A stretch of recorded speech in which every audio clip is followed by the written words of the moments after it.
요나서 3장 1절부터 5절까지 말씀 다 같이 합독합니다. 시작. 여호와의 말씀이 두 번째로 요나에게 임하니라 이르시되 일어나 저 큰 성읍 니느웨로 가서 내가 내게 명한 바를 그들에게 선포하라 하신지라. 요나가 여호와의 말씀대로 일어나서 니느웨로 가니라. 니느웨는 4일 동안 걸을 만큼 하나님 앞에 큰 성읍이더라. 요나가 그 성읍에 들어가서 하루 동안 다니며 외쳐 이르되 40일이 지나면 니느웨가 무너지리라 하였더니 니느웨 사람들이 하나님을 믿고 금식을 선포하고 높고 낮은 자를 막론하고 붉은 베옷을 입은지라. 아멘. 우리가 성경의 인물들을 보면요, 여러 가지로 우리가 생각해보고 나눠볼 수 있겠지만 두 종류로 오늘 좀 생각해봤으면 좋겠어요. 성경의 인물들 중에 우리에게 선망의 대상이 있고요, 애증의 대상이 있습니다. 선망의 대상이라는 건 뭘까요? 누가 봐도 본받을 만한 사람들. 저희가 지금 요나 선지서를 읽잖아요. 그래서 선지자들만 좀 이야기를 하면 우리 이제 성경을 이렇게 구분을 할 때 모세오경, 그 다음에 시가서, 그 다음에 역사서, 그 다음에 예언서 이렇게 구분을 하잖아요. 요나서는 예언서에 들어가죠. 선지자들 중에 이제 선지서에 들어가는데 대선지서가 있고요, 소선지서가 있습니다. 대선지서는 분량과 비중이 아주 많은, 누굴까요? 이사야, 예레미야, 에스겔, 다니엘, 이렇게 이제 비중이 좀 큰 이제 대선지서가 있고요. 그 다음에 우리가 지금 보고 있는 요나, 오바댜, 미가, 나훔, 학개, 스가랴 이런 선지는 비중이 좀 작잖아요. 그래서 소선지서로 구분이 되는데 선망의 대상은 누굽니까? 이 대선지서라고 알려져 있는 이사야나 예레미야나 에스겔이나 다니엘 같은 이런 사람들은 선망의 대상이죠. 흠잡을 데가 없습니다. 아주 그냥 읽고만 있어도 야, 어떻게 이런 순종이 있나, 어떻게 이런 헌신이 있나, 어떻게 이렇게 하나님의 말씀에 붙들려서 살아갈 수가 있나, 막 이렇게 생각되는 사람들이 선망의 대상이거든요. 자, 그런데 오늘 우리가 보고 있는 요나 선지자는 선망의 대상이 아니죠. 요나처럼 살고 싶습니까? 요나처럼 되고 싶어요? 나는 요나처럼 되고 말 거야, 이런 사람 있습니까? 없죠. 요나 같은 사람은 어떤 대상이냐면 애증의 대상입니다. 그래서 우리가 선망의 대상을 조금 더 살펴보고 요나를 들어갈 텐데, 이사야 선지자는 왜 선망의 대상이 될까요? 이사야서 1장부터 66장까지 읽어볼 때 이사야 선지자에게는 흠이 없습니다. 흠을 찾아볼 게 없어요. 이사야 선지자는 거의 대표적으로 그 히스기야 왕 때 이렇게 사역을 했거든요. 아수르 왕 사네립으로부터 예루살렘 성전이 성곽이 포위가 되고, 그 다음에 굉장히 위험천만한 상황에 놓여져 있을 때 이사야 선지자가 선포를 하죠. 절대로 사네립이 이 예루살렘 성벽을 향해서 화살 하나 쏘지 못할 거다. 선포대로 18만 5천이나 되는 이 아수르의 군사가 하룻밤새 시체가 되고, 그 다음에 히스기야 왕이 이제 죽을 병에 걸렸을 때도 이사야 선지자가 이제 그 기도를 하는데, 원래 이제 히스기야 왕이 굉장히 하나님 앞에 벽을 향해서 눈물로 기도를 하죠. 그래서 그 기도를 들으시고 이사야 선지자가 가서 상처에 이제 하나님 명령하신 것을 바르고 병이 나는 역사. 그러니까 이사야 선지자는 굉장히 이렇게 명망이 높고 또 왕의 신임을 받는 이런 선지자인데, 왜 선망의 대상인가 하면 사실 성경에 기록되지 않은 기독교의 역사 속에서 이사야 선지자의 순교에 대한 이야기가 전해지고 있는데요. 히브리서 11장에 믿음으로 모든 고난과 핍박을 이겼던 사람들의 이 이야기가 나올 때 그 하나의 예가 뭐냐면 톱으로 펴는 것과 라는 그 묘사가 나오는데요. 이게 이사야 선지자의 이야기라는 그 기독교의 그 전례가 있습니다. 히스기야 왕은 선한 왕인데요. 그 아들은 므낫세라고 해서 굉장히 악한 왕입니다. 그러니까 남유다의 역사상 가장 악한 왕은 므낫세인데 왜 그런가? 이 므낫세 왕의 이 악행 때문에 하나님께서 남유다를 멸망하겠다는 결심을 하십니다. 그래서 요시야 왕이라는 굉장히 선한 왕이 이 이스라엘 남유다를 거의 전적으로 개혁을 했음에도 하나님의 뜻을 돌이키지 않을 정도로 므낫세 왕이 악한데 므낫세 왕에게 눈의 가시와 같은 존재가 이사야 선지자였어요. 왜냐하면 자기 아버지가 너무나 선한 왕이었고 그 아버지의 신임을 받았던 이사야, 그다음에 하나님의 말씀을 가감없이 대언했던 이사야를 이제 므낫세가 죽이려고 쫓아다닐 때 그 옆에 있던 한 사람이 이런 이야기를 전해줍니다. 이사야가 지금 저 나무 속에 숨어 있습니다. 근데 므낫세 왕이 그것을 알고 있음에도 불구하고 이렇게 명령을 합니다. 저 나무를 베어라. 그래서 나무 속에 숨어 있는 채로 이사야 선지자가 톱으로 펌을 당하고 순교당한 그 이야기가 있거든요. 그러니까 이런 이사야 선지자의 이야기가 우리에게 하나의 선망의 대상일 수 있죠. 이 순교하는 모습. 에스겔 선지자는요, 뭐 여러 가지 이야기를 할 수 있겠지만 저에게 가장 마음에 와닿는 것은 이거 하나입니다. 뭐냐면 하나님이 어느 날 나타나서 에스겔 선지자에게 이렇게 얘기해요.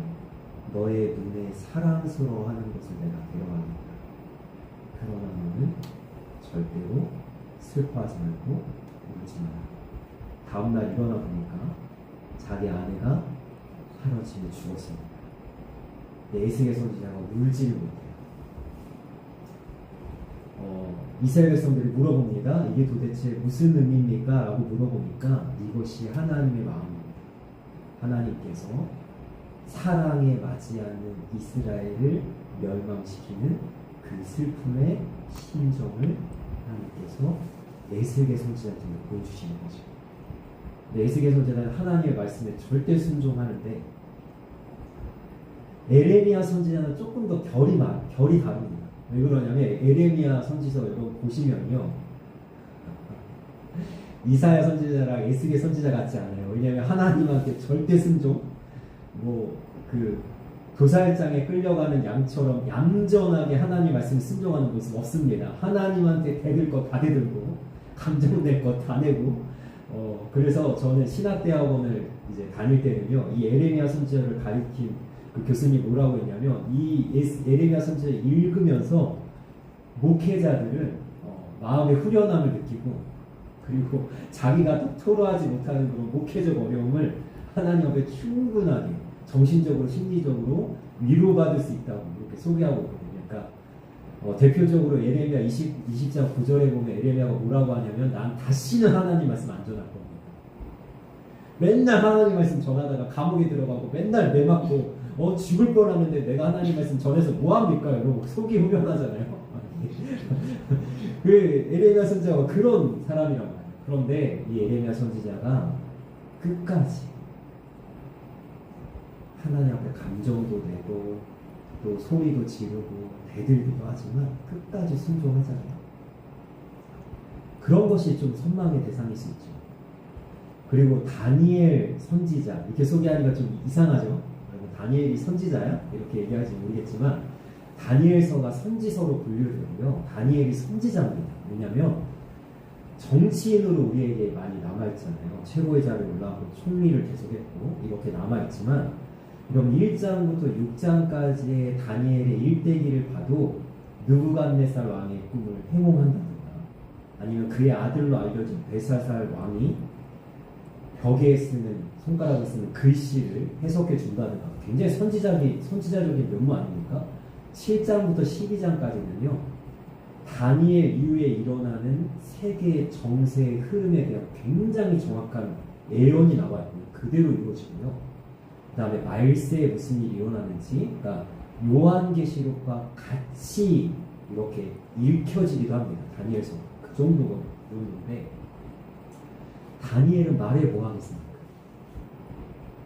그죠? 사자굴에 던져질지라도 자기 믿음을 지키고 하나님께 기도하고, 그 다음에 1장에서는 포로로 잡혀간 곳에서도 우상에 바쳐진 왕의 음식으로 자기를 더럽히지 못하겠다 하면서 목숨을 걸고 정결하고 거룩함을 지켰던 이 다니엘.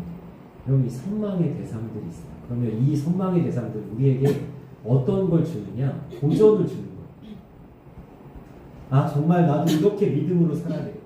내가 이렇게 하나님 말씀대로 순종해야 되겠다. 내가 이사야 선지자처럼 끝까지 하나님을 위한 삶을 마칠 때까지 나는 믿음의 이 길을 달려가야 되겠다. 이 도전을 주고 우리를 자꾸 각성시키고 깨어나게 하고, 야, 이렇게 살아야지 막 이렇게 하는데, 여러분, 요나 선지자는 좀 결이 다르죠.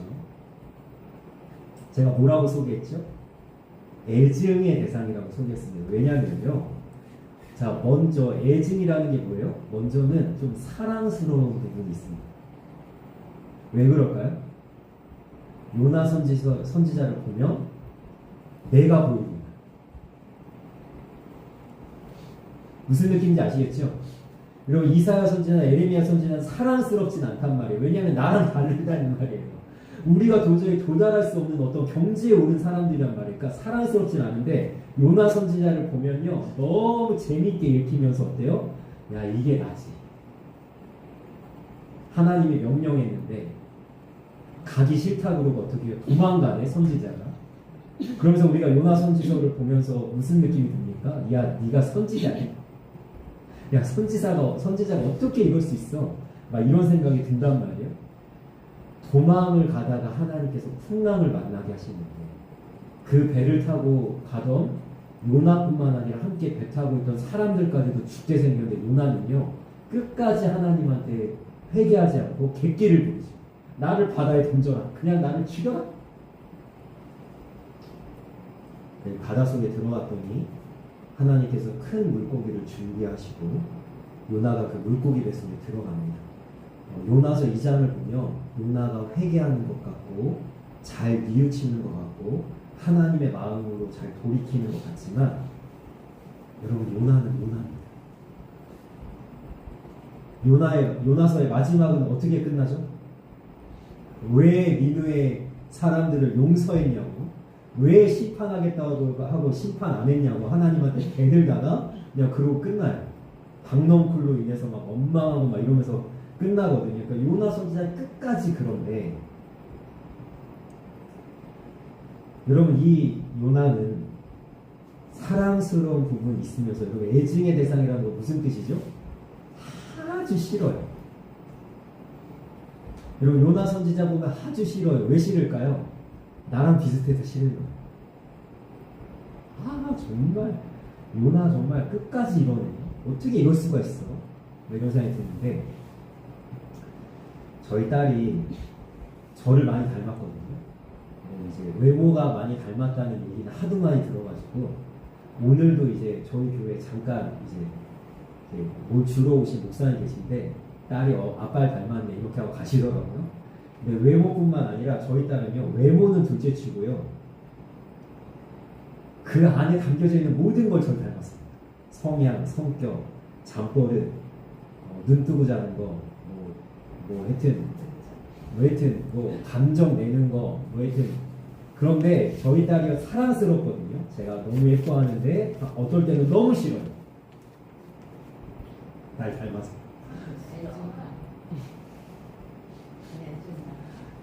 나를 한 99% 닮았고요. 땀 더운 거 못 참고 땀 많이 흘리고 이런 거에 닮았는데, 엄마 좀 많이 닮지. 왜 나를 많이 닮아가지고 제가 아주 싫을 때가 많아요. 왜냐면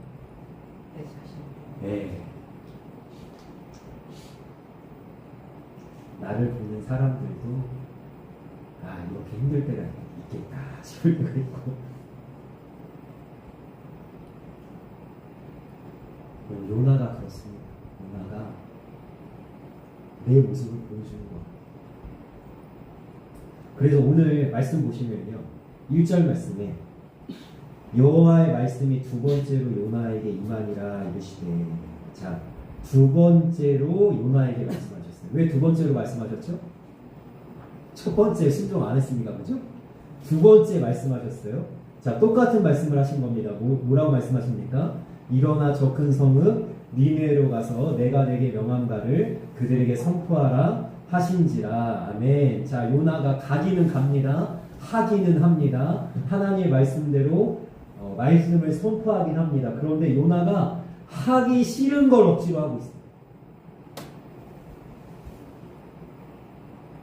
왜? 죽을 뻔했거든요. 큰 물고기 뱃속에서 나왔거든요. 여러분, 큰 물고기 뱃속에 들어갔다가 3일 만에 나온 사람 요나밖에 없잖아요. 끔찍한 경험을 했잖아요. 정말로. 그러니까 지금 하나님 앞에 한 번 더 혼날까봐 두려운 마음에 억지로 부득이함으로 어쩔 수 없이 지금 이걸 하는 거예요. 그게 어디에 나타납니까? 그리고 3절과 4절에 나타나요. 3절에 뭐라고 얘기하냐면 니느웨는 사흘 동안 걸을 만큼 하나님 앞에 큰 성읍이라. 여러분, 3일을 돌아다니면서 하나님 말씀을 선포해야 되는데 4절 말씀에 보니까 하루 동안만 다니며 외쳐 이르되. 여러분, 여기서 외쳐 이르되라고 이야기했지만 제가 볼 때는 정말로 이 말씀대로 요나가 외쳤다면 신나서 외쳤겠죠. 뭐라고 외쳤습니까? 40일만 지나면 니느웨가 멸망한다. 니네 빨리 멸망해라. 하나님의 심판을 받아라. 야, 니네들은 다 망할 존재다. 신나서 외쳤을 거고, 만약에 요나가 하나님께서 그럼에도 불구하고 니느웨 성읍을 용서할 거라는 것을 생각했다면 아주 껄렁껄렁하게 건성건성 말씀을 선포했을 거예요. 제가 좀 표현하자면 껌을 쫙쫙 씹으면서 길바닥에다가 침을 뱉어가면서 한쪽 손을 한쪽 주머니에다가 넣어가지고 그냥 이렇게 건방지게 말씀을 전했을 거예요. 야, 니네 회개하려면 회개하고 말려면 말고, 야, 니네 심판받았으면 좋겠다 이러면서 전했을 거예요. 그러나 오늘 말씀에서 우리가 주목하려고 하는 건 이겁니다. 요나가 어떠했다는 것보다는 요나의 어떠함에도 불구하고 하나님께서 역사하셨다는 사실. 5절 말씀 보니까 뭐라고 되어 있어요? 니느웨 사람들이 하나님을 믿고. 요나의 설교는 형편없었다니까. 요나가 말씀을 전하는 태도는요, 완전히 그냥 엉망진창이었다니까요. 이런 선지자가 없었습니다. 그런데 그럼에도 불구하고 하나님은 이 요나 선지자를 통해서 역사하셨다는 사실이 우리에게 와닿아야 되는 거죠. 몇 달 전에, 작년에 있었던 몇 달 전에 아무도 모르시지만 제가 한 2, 3주 정도를 피켓 정도도 팝콘 정도도 쉬었던 때가 있었습니다. 무슨 일이 있었던 건 아니에요. 뭐 지쳤다거나 이거 해서 뭐하나 이런 생각이 들었던 것도 아니고 그냥 제가 게을렀던 것 같아요. 한 주를 피켓 정도를 쉬고 팝콘 정도를 쉬니까 저한테 압박감이 오더라고요. 무슨 압박감이 왔냐? 네가 목사냐? 압박감이 오고, 야, 네가 하는 거 그나마 이건데 너 이거라도 안 하면 뭐 하고 있냐? 이런 생각이 드는 거예요. 그러다가 2주를 안 하고 셋째 주 정도 안 하니까 도저히 압박감에 제가 견딜 수가 없어서 다시 피켓 정도를 하려고 섰습니다. 근데 서긴 섰는데 이런 생각이 드는 거죠. 하나님께 너무 죄송한 마음이 드는 거고. 근데 그 서 있을 때 요나 생각이 났어요. 제가 그때 이 말씀을 준비한 거거든요. 요나 생각이 나면서 제가 하나님한테 고백을 했습니다. 하나님, 저는 부족합니다. 저는 제가 좀 전에 얘기했던 선망의 대상들처럼 하나님 앞에 전적으로 헌신하고 전적으로 하나님 섬기고 하나님 흠이 없도록 하나님 아버지 앞에 정말로 하나님 당당한 그런 목회자의 삶을 살기를 원하는데 하나님 저는요 게으르고요. 저는 어떨 때는 하나님의 일을 제대로 감당하지 못할 때도 많고요. 저는 하나님 앞에 재능도 많고 어떤 권세도 많고 능력도 많았으면 좋겠지만 그런 부분에 있어서 상당히 부족합니다. 그런데 요나가 생각이 나면서 갑자기 은혜가 몰려오기 시작하는 거예요. 나의 이러한 모습에도 불구하고 하나님께서는 일하신다는 사실입니다. 여러분, 제가 말씀드리는 것을 절대 오해하지 않기를 원합니다. 그럼에도 불구하고 하나님이 일하시기 때문에, 우리가 부족함에도 불구하고 하나님께서는 역사하시기 때문에 우리는 좀 게으름 피워도 된다, 그런 얘기 하는 거 아닙니다. 우리는 이사야처럼 온전하면 좋겠죠. 에레미야처럼 정말로 하나님 앞에 헌신된 그러한 마음으로 하나님을 섬기면 좋겠죠. 그러나 우리는 그런 선망의 대상을 닮아갔기보다는 우리의 부족한 모습을 날마다 발견하는, 우리는 연약합니다, 부족합니다, 우리는 매일 넘어집니다라고 고백할 수밖에 없는 그런 연약한 존재이죠. 요나 같아요, 우리. 그러나 이런 나를 하나님께서 쓰시고 사용하시고 이런 나를 통해서 하나님이 일하신다는 사실. 우리 좀 전에 찬양했죠. 하늘 가는 밝은 길이. 여러분 3절에 그 찬양의 가사에 뭐라고 나와요? 이렇게 나와 있습니다. 나는 부족하여. 여러분 하늘 가는 밝은 길이 뭐죠? 천국을 앞두고 하나님을 찬양하는 내용인데, 나는 천국 갈 만하지 않아도, 나는 그럴 만한 자격이 없어도, 그런 공로가 없어도 뭐라고 이야기합니까? 영접하실 터이니.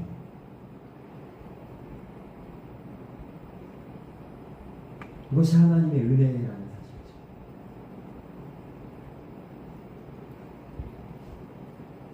오늘 이제 팝콘 전도를 준비하고 있는데요. 12월 한 달 동안 경로당이 방학이었기 때문에 제가 팝콘을 그 전에 튀기던 것보다 절반을 튀겼었어요. 한 달 동안 절반을 튀겼는데, 오늘 이제 경로당을 가는 날 아닙니까? 이제 방학이 끝나가지고 그래서 다시 이제 2배로 원래 튀기던 양을 이제 튀기는데, 왜 그런지 모르겠습니다. 오늘 전도하고 싶지 않은 거예요. 팝콘을 왜 튀기고 있나, 이런 생각이 드는 겁니다. 이런 생각이 들음에도 불구하고 이제 팝콘을 튀겨가지고 이제 나가는 거예요. 나가는데 항상 경로당 가기 전에, 다른 데를 가기 전에 여기 바로 옆에 전도출판사에 팝콘 3개와 커피 3잔을 들고 먼저 가거든요. 근데 딱 가는 길에 제 마음에 감동이 오는 거예요. 무슨 감동이 오냐면, 나를 사랑해주는 이들이 있는 거예요. 나를 응원해주고 지지해주고 나를 이렇게 서포트해주는 이들이 있는데, 내가 못하러 이 도살장에 끌려가는 소처럼 내가 지금 이거 하나님 해야 되니까 하는 거죠, 이런 마음으로 내가 나가고 있나, 신나고 기쁘게 내 즐겁게 일을 할 수는 없나, 이런 마음이 들면서 우리 성도님들의 얼굴도 떠올랐지만 사실 하나님이 생각났어요. 하나님이 그토록 나를 사랑하시고 이렇게 작은 일을 하나님께서 나를 사용하시는데 내가 얼마든지 기쁨으로 이것을 감당할 수 있지 않을까, 이런 생각이 들면서 다시 신나게 전도하기로 하면서 경로당에 갔더니 어르신들이 너무 좋아하시는 거예요. 어머니도 앉아 계시고, 우리 박봉수 어머니도 앉아 계시고 너무 좋아하시는 거예요. 하길 또 잘했다, 이런 생각이 드는 거죠. 제가 요즘 최근 몇 주 동안 제 머릿속에 뇌리에 계속해서 되뇌이는 말씀이 하는 그 뭐냐면, 항상 기뻐하라. 제가 사실 항상 기뻐하지 못해요. 이렇게 얼굴에 웃음이 가득한 그런 인상 좋은 사람이 아닙니다. 거의 혼자 있는 시간이 많기 때문에 인상파거든요, 제가. 인상파여가지고 별로 인상이 그렇게 좋은 편은 아닌데, 제가 그 말씀이 떠오를 때마다 제가 하나님 기뻐하기로 합니다, 기뻐하기로 합니다 라고 고백을 하는데요. 여러분, 왜 우리가 항상 기뻐해야 되는지 아세요? 하나님이 좋으니까요. 내가 항상 기뻐하면 하나님 기뻐하실 테니까요. 하나님 좋으라고 이 말씀 주시는 거 아니에요. 예를 들어볼까요? 여러분들이 아침에 눈을 떠서 거울을 보자마자 아침에 가장 먼저 거울을 보고 이렇게 선포한다고 해봅시다. 내가 나 자신한테 선포하는 거예요, 나한테. 야, 오늘은 침울하게 살자. 야, 오늘은 절대 웃지 말자. 기뻐하지 말자. 신나지 말자. 너 우울해야 돼. 너 불행해야 돼. 라고 선포하고 내가 하루를 시작한다고 해봅시다. 여러분, 내 인생이 어떻게 될까요? 여러분이 항상 기뻐하라는 이 명령은 100% 전적으로 나를 위한 말씀이에요. 그리고 하나님께서 보장하시는 거예요. 뭘 보장하시는 거예요? 항상 기뻐하도록 나는 너를 얼마든지 만들어줄 수 있다. 하나님 말씀하시고, 우리 항상 기뻐할 수 있습니다. 아멘하고 하나님의 명령에 내가 순종하며 하나님 그렇게 해주실 거예요. 그럼 오늘 이 요나는요,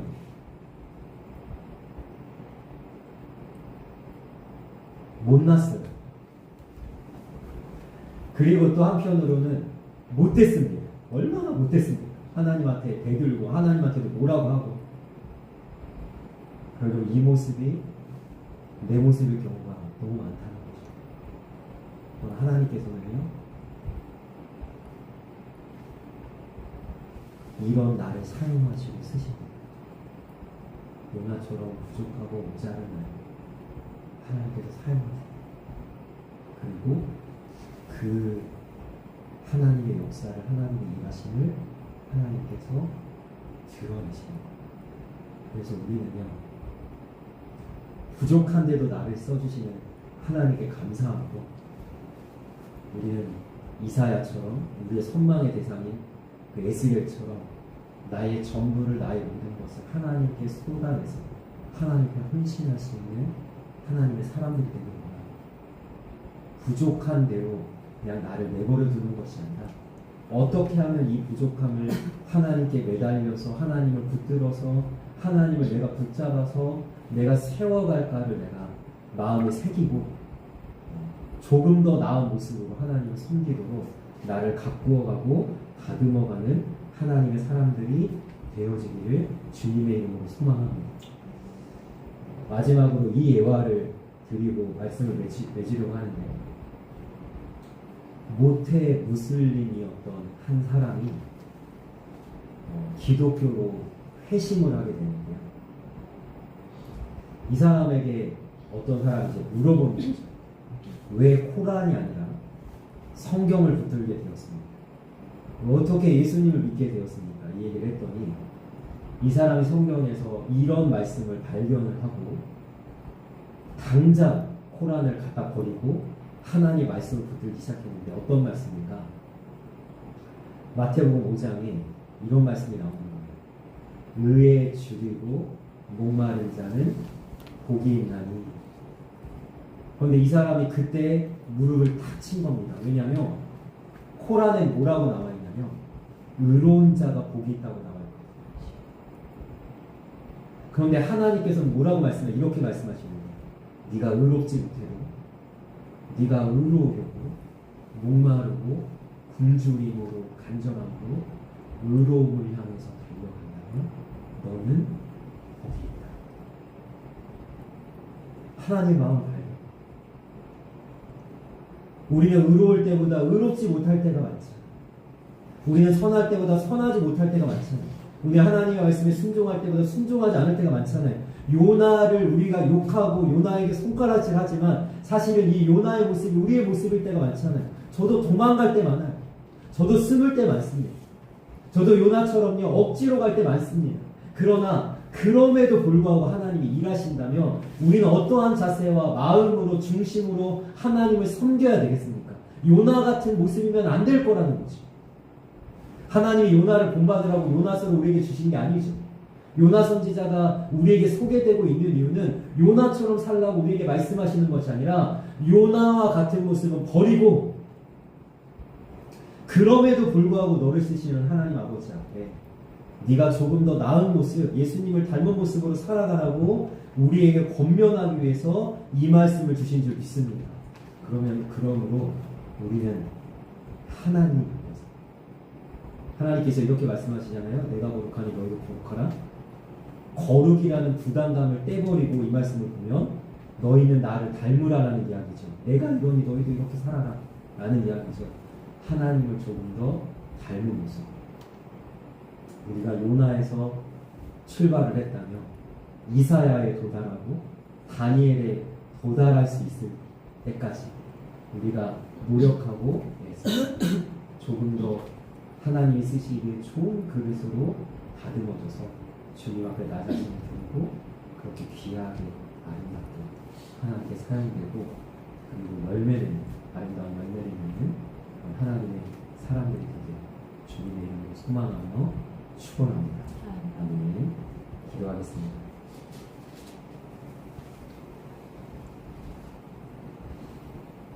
사랑의 아버지,